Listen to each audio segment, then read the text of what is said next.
ఈరోజు మా అమ్మమ్మ వాళ్ళ ఇంటికైతే నేను వెళ్ళాను. మా తాతయ్య నన్ను పిలిచి ఇటు రా అమ్మ అని చెప్పి పిలిచి నన్నైతే ఒక ప్రశ్న అడిగారు.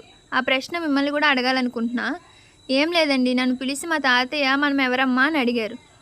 మనం ఎవరం ఏంటి తాతయ్య, నాకు అర్థం కాలేదు అన్న. అదే అమ్మ మనం ఎవరము అని అడిగారు. మనం ఎవరమే, మనుషులమే అన్న. మనం మనుషులం కాదు అన్నారు. మరి ఇంకేంటి తాతయ్య అన్న. మనం మనుషులమైతే కాదమ్మా అన్నారు. మనుషులు కాదంటున్నారు ఏంటి తాతయ్య, అసలు వివరం ఏంటో చెప్పండి అన్న. మనుషులమైతే మనము పండ్లని తింటున్నాము, మాంసము తింటున్నాము. అలా అయితే మనం మనుషులు ఎలా అవుతాము? ఒక ఓన్లీ పండ్లను తింటే కనుక జంతువులం అవుతాము. లేదు, మాంసము తింటే రాక్షసులం అవుతాం. మనం రెండు కలిపి తింటున్నాం కదా, మనం ఎవరము అని అడిగారు. అప్పుడే నాకు డౌట్ వచ్చింది, ఇంతకీ మనం ఎవరం తాతయ్య అని అడిగా. మనల్ని పుంగురులు అంటారమ్మా అని చెప్పారు మా తాతయ్య అయితే. పూర్వకాలంలో ఇలాగే అనేవాళ్ళంట మనల్ని. ఈ వీడియో నచ్చితే లైక్ చేయండి, షేర్ చేయండి, కామెంట్ చేయడం మటుకు అస్సలు మర్చిపోద్దు. Thank you for watching.